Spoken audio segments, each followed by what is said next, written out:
നമസ്കാരം. ജമാഅത്തെ ഇസ്ലാമിയുടെ ഉപദേശം ഈ കഴിഞ്ഞ ദിവസം മലയാളികളെല്ലാവരും കേട്ടിട്ടുണ്ടാവും എന്ന് ഞാൻ വിചാരിക്കുകയാണ്. BJP കേരളത്തിലേക്ക് കടന്നു വരുന്നത് തടയാൻ ഇന്ത്യ സഖ്യം ഒറ്റക്കെട്ടായി നിൽക്കണം എന്നാണ് ഉപദേശിച്ചിരിക്കുന്നത്. ജമാഅത്തെ ഇസ്ലാമിയെ തെറ്റു പറയാൻ പറ്റില്ല. കാരണം ഹിന്ദു ക്രിസ്ത്യൻ വിരുദ്ധതയ്ക്ക് ആക്കം കൂട്ടിക്കൊണ്ട് കേരളത്തിൽ ഇസ്ലാമിക മതമൗലികവാദികൾക്ക് തഴച്ചു വളരാൻ കൂടുതൽ അവസരമൊരുക്കാൻ ഇന്ത്യ സഖ്യത്തിന് മാത്രമേ സാധിക്കുള്ളൂ എന്ന കാര്യത്തിൽ ഒരു തർക്കമില്ല. ഇന്ത്യ സഖ്യക്കാർക്ക് തിരിച്ചും ജമാഅത്തെ ഇസ്ലാമിയോടുള്ള സ്നേഹം കേരളം എത്രയോ കാലമായിട്ട് കാണുന്നതാണ്. ഇപ്പോൾ AK ബാലൻ ജമാഅത്തെ ഇസ്ലാമിക്കെതിരായി എന്തോ പറഞ്ഞു എന്നാണ് ഇപ്പോൾ വലിയ ചർച്ച നടക്കുന്നത്. ഞാനത് ചോദിക്കട്ടെ, AK ബാലനും CPM-ഉം ആരെയാണ് പറ്റിക്കാൻ നോക്കുന്നത്? എന്നാണ് CPM-ന് ജമാഅത്തെ ഇസ്ലാമിയോട് വിരോധം തുടങ്ങിയത്? 2020 ഒക്ടോബറിൽ അന്നത്തെ UDF convener MM Hassan Jamaate Islami നേതൃത്വവുമായിട്ട് മലപ്പുറത്ത് വെച്ച് കൂടിക്കാഴ്ച നടത്തിയത് മുതലാണ് ജമാഅത്തെ ഇസ്ലാമി CPM-ന് വർഗീയ മതമൗലികവാദ സംഘടനയായത്. അതുവരെ, അതായത് 2019 വരെ നിരവധി തെരഞ്ഞെടുപ്പുകളിൽ കേരളത്തിൽ CPM-നൊപ്പമായിരുന്നു ജമാഅത്തെ ഇസ്ലാമി. കേരളത്തിൻ്റെ ഹൃദയത്തിൽ അങ്ങേയറ്റം മുറിവേൽപ്പിച്ച മാറാട് കലാപ സമയത്ത് പോലും CPM-നൊപ്പമായിരുന്നു ജമാഅത്തെ ഇസ്ലാമി. 1996 ഏപ്രിൽ 22-ന് CPM മുഖപത്രം ദേശാഭിമാനി, ആ ദേശാഭിമാനിയിൽ പ്രസിദ്ധീകരിച്ച മുഖപ്രസംഗമുണ്ട്. ഇടതുപക്ഷം നയിക്കുന്ന പോരാട്ടങ്ങൾക്ക് പിന്തുണ നൽകിയ ജമാഅത്തെ ഇസ്ലാമിക്ക് നന്ദി പറയുകയാണ് ആ മുഖപ്രസംഗത്തിൽ.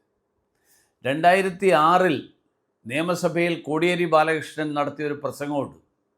ജമാഅത്തെ ഇസ്ലാമിയെ പിന്തുണച്ചുകൊണ്ട് സംസാരിച്ചത് ഇന്നും സഭയുടെ രേഖകളിലുണ്ട്.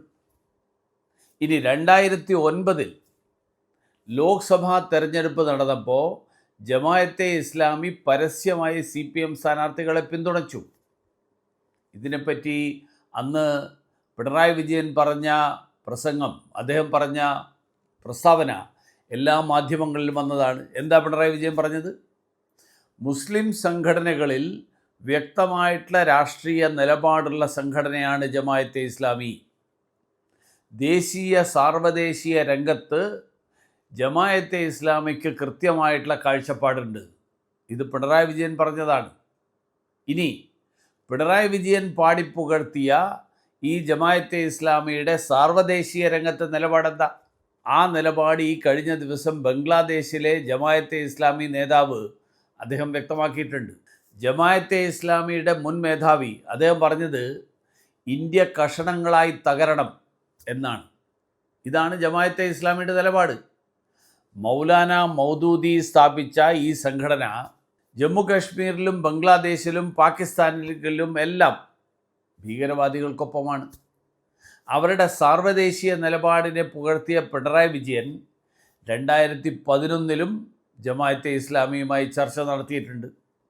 ഇതെല്ലാം കണ്ട് കൊതിമൂത്തപ്പോഴാണ് നമ്മുടെ ഹസൻജിയുടെ നേതൃത്വത്തിൽ ജമാഅത്തുമായിട്ട് അവരും ചർച്ച നടത്തിയ കോൺഗ്രസ്സുകാർ. അതോടെ ജമാഅത്ത് കോൺഗ്രസ്സിലേക്ക് ചാഞ്ഞു. അതിനു മുൻപ് 2016-ൽ ജമാഅത്തെ ഇസ്ലാമി വട്ടിയൂർക്കാവിൽ തന്നെ പിന്തുണച്ചു എന്ന് K മുരളീധരൻ നേരത്തെ പറഞ്ഞിട്ടുണ്ട്. വയനാട്ടിലെ കോൺഗ്രസ് രാജകുടുംബാംഗങ്ങളുടെ വൻ വിജയത്തിൻ്റെ ക്രെഡിറ്റ് അത് ജമാഅത്തെ ഇസ്ലാമിക്ക് കൂടി അവകാശപ്പെട്ടതാണ് എന്ന് കോൺഗ്രസിൻ്റെ ദേശീയ നേതൃത്വത്തിനും അറിയാം.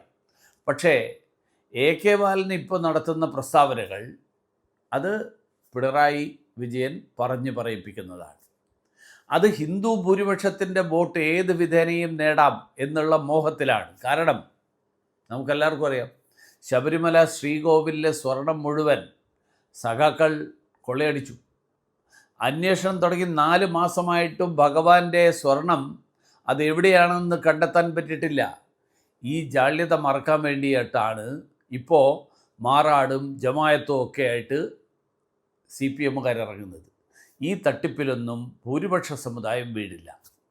നിങ്ങൾ സനാതനധർമ്മത്തെ ഉന്മൂലനം ചെയ്യാൻ നടക്കുന്നവരാണ് എന്ന് അരി ആഹാരം കഴിക്കുന്ന മലയാളികൾക്കറിയാം എന്ന് പിണറായിയും ബാലനുമൊക്കെ മനസ്സിലാക്കണം. ഇതാണ് എനിക്കവരോട് സൂചിപ്പിക്കാൻ.